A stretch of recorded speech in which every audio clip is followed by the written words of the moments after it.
Hello, in this video I want to show you how to fix the issue when you have a stable internet connection, but you cannot download anything from Google Play Store or use Google Chrome on Samsung Galaxy Xcover6 Pro.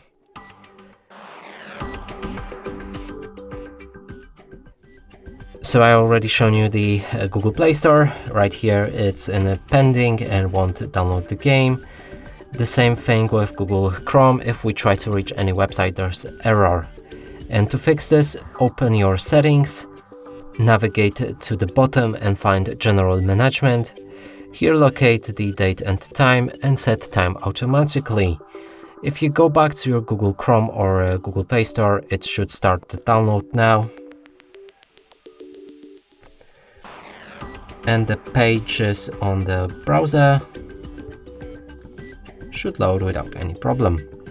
And that's it for this video. Hope you like it. Please consider subscribing to our channel, leave a like and a comment below.